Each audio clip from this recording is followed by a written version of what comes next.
नमस्ते गाइस, मैं हूं डॉक्टर सानिया और आज जो हम बात करने वाले हैं वो है डिमेंशिया के बारे में। हम लोग बात करेंगे जो डिमेंशिया है उसका डायग्नोसिस कैसे होता है, उसका ट्रीटमेंट क्या है, उसके साइन एंड सिम्टम्स क्या है, उसे कैसे डायग्नोस कर सकते हैं और किस तरह से उसका प्रिवेंटिव या उस तरह से हम उसको अवॉइड कर सकते हैं। इन और भी सारे कई सारे पॉइंट्स हैं, इनके बारे में हम पॉइंट टू पॉइंट बात करने वाले हैं।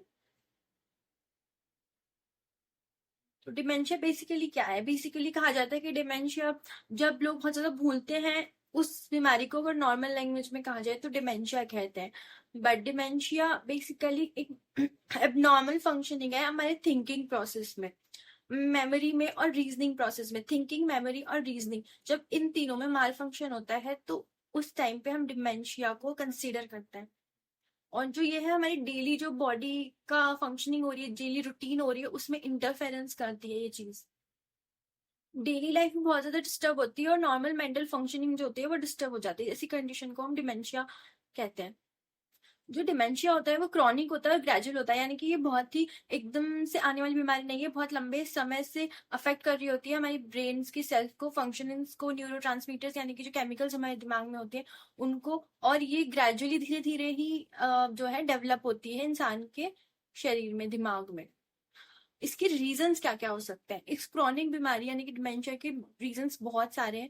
काफी रीजंस है, जैसे कि न्यूरोलॉजिकल डिसऑर्डर्स, जिसमें अब अल्जाइमर्स बहुत ही बेसिक है। Parkinsonism is very common in India, it is seen a lot, बहुत ज्यादा देखा जाता है ये दोनों। इन्फेक्शन जैसे कि HIV इन्फेक्शन भी हमारे ब्रेन फंक्शनिंग को अफेक्ट करता है। अगला है इनहेरिटेड डिसऑर्डर, जो कि बचपन से by congenital, by birth body में उस टाइम पर हो जाते हैं। अगला है वेस्कुलर डिजीजेस। जो वेस्कुलर कॉजेज होते हैं, इसका मतलब है कि जो ब्लड फ्लो होता है जो हमारे ब्रेन की तरफ जा रहा है, जो ब्लड वेसल्स होती है उनमें किसी न किसी में कोई ब्लॉकेज आ गया है और ब्लड जो है वो प्रॉपरली हमारे उस दिमाग के, ब्रेन के उस पार्ट तक नहीं पहुंच पा रहा है। तो उस कंडीशन में भी हमें डिमेंशिया की कंडीशन ग्रेजुअली जो है डेवलप देखी जाती है। उम्र का बढ़ना, यानी कि जैसे जैसे हमारी एज बढ़ती जाती है, आप लोगों को भूलने की बीमारी और ज्यादा देखने को मिल सकती है। जैसे जैसे इंसान की एज बढ़ती जाती है, नर्व का डैमेज होता जाता है, तो उस हिसाब से भी इस डिजीज को कंसीडर किया जाता है। अगला है कि जेनेटिक्स, कोई भी जेनेटिकल यानी कि जो भी आपकी फैमिली में कोई भी अगर चलती आ रही है बीमारी। अगला है हेड और ब्रेन की भी कोई इंजरी हो जाए, किसी इंजरी की वजह से कोई मतलब कि चोट लग जाती है जिसकी वजह से जो नर्व है वो डैमेज अगर हो जाती है, तो इन केस में भी डिमेंशिया हो सकता है। अगला है ब्रेन ट्यूमर्स, अगर कोई ब्रेन ट्यूमर हो जाता है वो बढ़ता जाता है जिसकी वजह से जो न्यूरॉन्स और नर्व्स होती है ब्रेन की वो कंप्रेस होने लग जाती है, और उनको कंप्रेस होने की वजह से भी डिमेंशिया होता है। अगला है किडनी, लिवर और लंग डिजीजेस। इन जब ये चीजें अफेक्ट हो जाती है, मान लो किडनी है वो ढंग से फिल्टर नहीं कर पा रही, तो इससे हमारी जो ब्लड है उसमें टॉक्सिन्स जमा हो जाते हैं, और ये जो टॉक्सिन सब्सटेंस होते हैं जब ब्रेन में जाते हैं ब्लड के थ्रू, तो वो भी उसको डैमेज करते हैं, नर्व्स को। अगला है अगर लंग्स भी CO2 को ढंग से नहीं निकाल पा रहे, हमारी बॉडी में CO, कार्बन मोनोऑक्साइड टाइप चीजें इकट्ठा हो रही है, और वो जो टॉक्सिन्स है जो सिगरेट स्मोकिंग से भी आते हैं, जब वो ब्रेन तक पहुंचते हैं तो वो भी डिमेंशिया करते हैं, यानी कि हमारे जो नर्व्स है उनको डैमेज करते हैं। लिवर हमारे ब्लड को प्योरीफाई करता है, काफी टॉक्सिन्स को रिमूव करता है, बट अगर वो भी पोर्टल हाइपरटेंशन हो जाता है और जब वो उन टॉक्सिन्स को रिमूव नहीं कर सकता तो वो भी ब्रेन तक पहुंचते हैं। तो ये भी रीजन हो सकते हैं जो ग्रेजुअली डिमेंशिया को इंड्यूस करते हैं।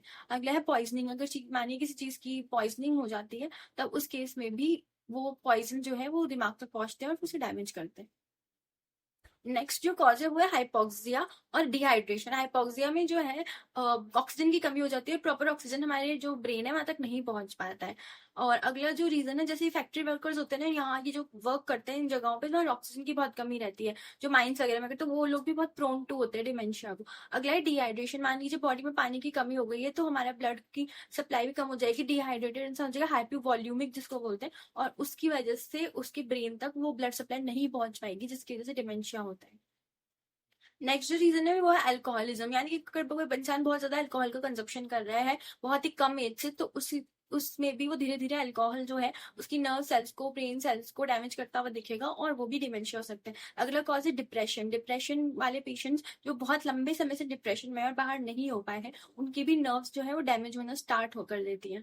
नेक्स्ट जो कॉज है वो है डायबिटीज। डायबिटीज में क्या होता है, जो ग्लूकोज का लेवल है बहुत ज्यादा इंक्रीज हो जाता है, जिससे कि जो नर्व एंडिंग्स होती है वो डैमेज होना शुरू हो जाती है। और कई केसेस में तो डायबिटिक न्यूरोपैथी जो एक स्पेसिफिक डिजीज है वो इसी वजह से ही होती है, क्योंकि नर्व सेल्स को डैमेज कर देता है। अगला जो कॉज है वो आर्थेरोस्क्लेरोसिस और कोलेस्ट्रॉल लेवल का हाई होना भी है। ये भी एक बहुत ही मेजर कॉज में पाया जाता है और बहुत लोगों में कॉमन हो चुका है।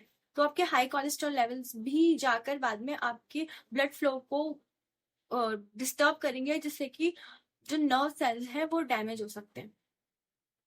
सो गाइज अब हम बात करेंगे अपने नेक्स्ट सेगमेंट की, जिसमें वो बात करेंगे सिम्टम्स की, कि कौन कौन से वो सिम्टम्स हैं जो कि डिमेंशिया के पेशेंट्स में हम लोगों को देखने को मिलेंगे। जिसमें आता है memory loss, loss communication skills यानी कि भूलने की बीमारी, जो बहुत ही कॉमन इसको माना जाता है। आप बोलते बोलते भूल जाएंगे कि आप क्या बात कर रहे हैं या किस वर्ड को आप क्या कहना चाहते हैं, वो होता है loss communication skill. Language problem आती है कि आप अपनी लैंग्वेज को भी समझने में और बोलने में दिक्कत आपको फील होती है, जो ऐसा कभी नहीं होता है, लेकिन धीरे धीरे आपको वो चीज आपका कमांड है, लेकिन फिर भी आप उसमें बहुत ही स्लो होते जा रहे हैं। अगला है इनएबिलिटी टू लर्न, नई चीजें याद करने में आपको दिक्कत हो रही है, आपकी नर्व सेल्स इतनी डैमेज, न्यूरोट्रांसमीटर इतने डैमेज है कि आप नई चीज को याद नहीं रख पा रहे। उसके बाद डिफिकल्टी विद प्लानिंग, कोई भी चीज प्लानिंग करने में आपको कंफ्यूजन का स्टेट क्रिएट हो रहा है। अगला आता है इसमें इम्पेयरमेंट ऑफ जजमेंट, जजमेंट आप किसी चीज को देखकर उसे जज नहीं कर पा रहे हैं कि कितनी दूर है, क्या उसकी लेंथ हो सकती है, या फिर आपका जो जजमेंट है वो इम्प्रिंट हो जाता है। Impairment of judgement. Inappropriate behaviour, आपका बिहेवियर चेंज होने लग जाता है। Change personality and mood, in dementia जैसी कंडीशन में जब आप बार बार भूल रहे हैं, सेल्फ डाउट हो रहा है, कॉन्फिडेंस डिक्रीज हो रहा है, तो इस तरह की चीजें भी बहुत ज्यादा पेशेंट में देखने को मिलती है। अगला है डिसओरिएंटेशन, यानी कि बोलते समय बार बार भूल जाना।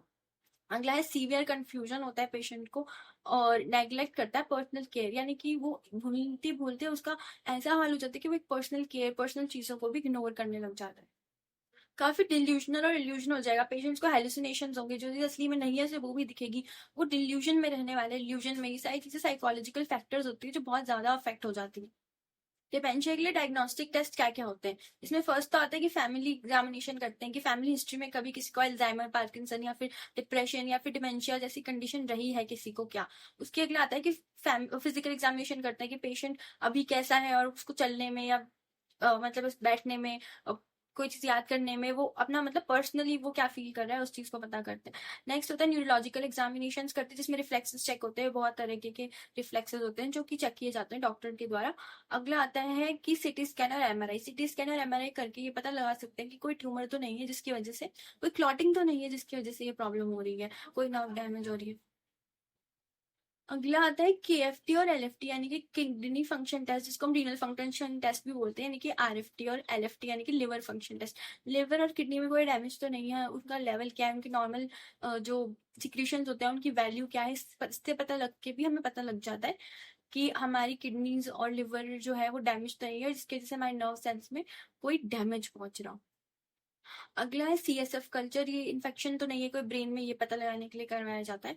अगला है ईईजी, यानी कि इलेक्ट्रो इंसेफेलोग्राम। ये जो है ईईजी एक तरह से ब्रेन के सिग्नल्स को और इलेक्ट्रिकल जो वहाँ की इंटेंसिटीज होती है उसको पता लगाया जाता है, और ये काफी एडवांस टेस्ट होता है जो कि ये चीजें डिजीज को आइडेंटिफाई करने के लिए करवाई जाती है। अब जो हमारे इसका ट्रीटमेंट और मैनेजमेंट में जाता है, तो ट्रीटमेंट और मैनेजमेंट में बेसिकली क्या होता है, तो ट्रीटमेंट और मैनेजमेंट में जो सिम्टम्स आ रहे हैं प्रीडोमिनेंटली उसको मैनेज करने की देखी जाती है कि कैसे इन जो सिम्टम्स है उनको हम मैनेज करें। तो इसमें जो फर्स्ट आता है कि ऐसे डिजीजेस में न्यूरोट्रांसमीटर एसिटाइल कोलिन की डेफिशिएंसी हो जाती है, तो जब एसिटाइल कोलिन की कमी पड़ जाती है तो ऐसी ड्रग्स दिए जाते हैं जिससे कि हम इसको मैनेज कर सके। अगला है एंटीसाइकोटिक ड्रग्स दी जाती है। नेक्स्ट है कि एंटीसाइकोटिक जो ड्रग्स होती है उसमें की जैसे कि एजिटेशन, एंजाइटी, बहुत ज्यादा घबराना, शिजोफेनिया, इस चीजों के जो मेडिकेशन है पेशेंट्स को दिया जाता है। अगला होता है बिहेवियरल थेरेपी दी जाती है कि उसका बिहेवियर को कामनेस कैसे रखे और उसको किस तरह से वो मैनेज करे कि वो इन इरिटेशन से बच पाए, और जो भूलने की बीमारी की वजह से जिसका low self esteem, low confidence और चिड़चिड़ापन है उसको कैसे कंट्रोल किया जाए। अगला आता है कि मेंटेन हाइजीन मेंटेन किया जाता है, फूड वाला हाइजीन भी और उनका पर्सनल हाइजीन भी, डाइट मैनेज की जाती है ऐसे पेशेंट की। अगला एंटी डिप्रेसेंट, अगर पेशेंट डिप्रेशन में है तो उसको एंटी डिप्रेसेंट ड्रग्स दी जाती है, एंटी एंजाइटी ड्रग्स दी जाती है, उसको मूड स्टेबलाइजर दिया जाता है जैसे कि लिथियम। इस टाइप की मेडिसिन उनको एडमिनिस्ट्रेट की जाती है पेशेंट्स को। और एंटी सिम्टोमेटिक, जो सिम्टोमेटिक जो ट्रीटमेंट होता है वही इसका बेस है, उसी के बेस पर ही हम ऐसे पेशेंट्स को ठीक कर सकते हैं। और ये जो डिमेंशिया है इसको बढ़ने से रोक भी सकते हैं। अगर आपकी डायग्नोस्टिक टेस्ट करवाते हैं, आपको पता चल जाता है कि हाँ, अगर आपको अर्ली स्टेज में पता चल गया तो उसको उस हिसाब से ट्रीटमेंट ले सकते हैं, और उस हिसाब से आप अपने इस डिमेंशिया को बढ़ने से रोक सकते हैं। एक बहुत ही हाई लेवल पे जाने से पहले ही आप इसको रोक सकते हैं। तो यही था आज के वीडियो में डिमेंशिया के बारे में। और अगर आपको मेरा वीडियो पसंद आया तो लाइक करें, सब्सक्राइब करें एंड डेफिनेटली शेयर करें। And thank you for watching.